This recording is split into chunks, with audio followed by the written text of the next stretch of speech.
Have you ever wondered why the site is plagued with 1-minute craft pay-to-win games? Or better yet, why we are lacking fun and quality games that have real passion in them? It feels weird to even ask this question since Roblox is widely known to be an innovator of showing people's creativity. Yet every time you log into the platform, you are immediately blasted with simulator and cash grab gunk. And even worse, they seem to dominate the platform. So why is this happening? After playing for so many years on the platform, I think it boils down to three main things: availability, competitive microtransactions, and replayability. And with those three in mind, I'll be diving into why we seem to be having such a deep drought in quality games, and not in mediocre or even bad ones.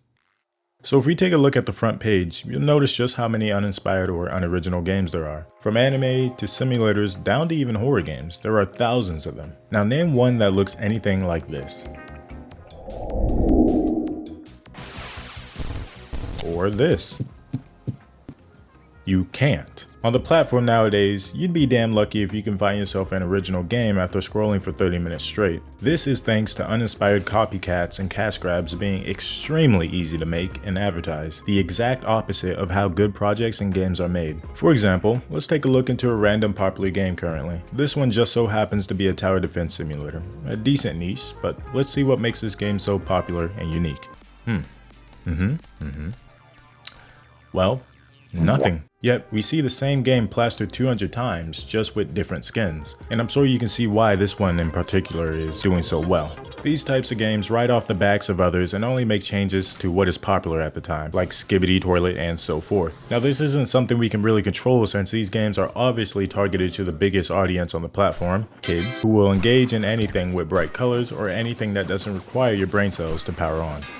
The reality of this though is it unwillingly pushes games that have a lot of thought and care put into them out of the spotlight. Hell, even if you manage to make the daunting task of getting advertisements up for your game, you can be sure it will be swept under the rug by some upcoming simulator that somehow gathered a fan base of 200,000 before even publishing. Honestly, it feels like the common players have been brainwashed into playing super simplistic games over and over that I've even given them a name. Click and forget. Play one round or level, click to win, beat it or don't, and repeat. But we're getting off topic, so let's move on to... It's no surprise that people love to win in any competitive game, even if it means having to sacrifice their pride or self-worth for it. Now what happens when you take that desperation and throw in cash for better odds in the mix? You get pay-to-win and microtransactions, commonly seen in almost every game, obviously tend to perform really well. Usually because some guy is crushing the server with their Hypernova black hole shotgun they bought, or to skip progression one way or another. Trust me, there are plenty of people that have the routine of hopping onto X game because they know they have the upper hand with whatever pay-to-win mechanic they got. And if they know they can keep winning or feeling fulfilled, why would they ever feel inclined to stop playing? Non-pay-to-win games have a bigger disadvantage compared to the ones that do for several reasons, but I'll only cover two distinct ones. The first are players sticking to that game because they bought an item in it, making them feel like they have to play it now to get their money's worth. And secondly, money made in the game further promotes the game. Rarely will you see passing games partake in having microtransactions since they'd rather focus on making the game entertaining instead of a cash grab project, something far less successful than just giving the crowd an option to skip progression or gain a tactical advantage. When microtransactions in games simply exist, they make them way more money, bolstering their chances of pumping out brain rot ads or adding new features. But more importantly, they make Roblox more money, supercharging them within the algorithm since Roblox is absolutely going to promote the game that makes them the most money. Even if a good game had microtransactions in it and hit the algorithm, it would immediately be copied, and the copy game would be fine-tuned to better abuse the algorithm, ending up replacing the original game altogether.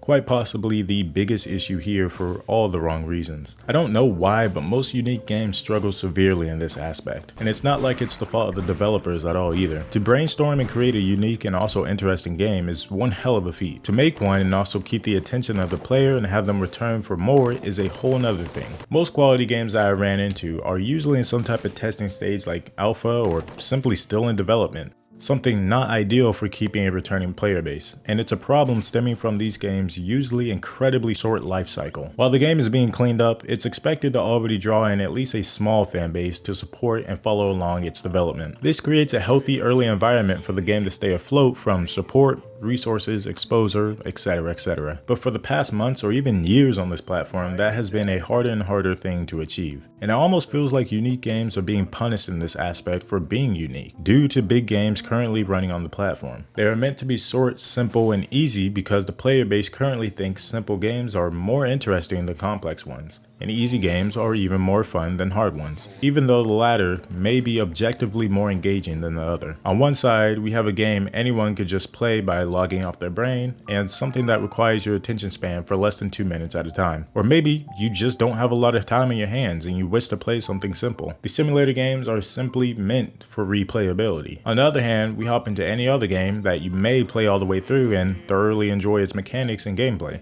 But that's just it. You don't play the game like how you did the first time, as the experience of first playing it and seeing just how awesome everything is lost. Think about it like GTA's campaign or Skyrim. The game may still be fun to run through again and find cool things you saw the first time, but after doing that for so many minutes or hours, you usually think to yourself, yeah, I'm done with this game. Even if you enjoyed it, you kinda just forget about it since you may be waiting for the game to further develop and add new things, or release the rest of something. Players may have dropped a thumbs up or favorited the game for the future, but they normally don't do anything else outside of that, which doesn't help the game grow at all. I'm not saying you have to actively be donating and cheering the dev team on from the sidelines, but if you want more unique games to start taking over the site again, you're going to have to spread awareness. Share the game with friends, join their community servers, give feedback, the list goes on. Those are the actions that count to helping forward the game to a broader audience and have a better chance at maintaining a solid player base, but more importantly, giving them a better chance to grow. The platform will always be riddled with flaws in how games are made. I don't think we will ever go back to a point where even half of the games on the front page are truly engaging or heartfelt, at least not at this pace. But I think the cause for toppling the current trends of mediocre games is still one worth fighting for. Maybe it will take years, maybe a few big YouTubers would cover this topic and put a dent in the wall after a few days. Quality and unique games do exist on the platform, they are just buried under a mountain of weak ones. And whether you want to take the time and effort to find and support one is up to you. If you don't want to and feel like you're wasting your time, I can't blame you. And a tip I have for people looking for underrated games are searching for keywords like alpha, beta, early access, and so on. I'm sure you'll find something that appeals to you.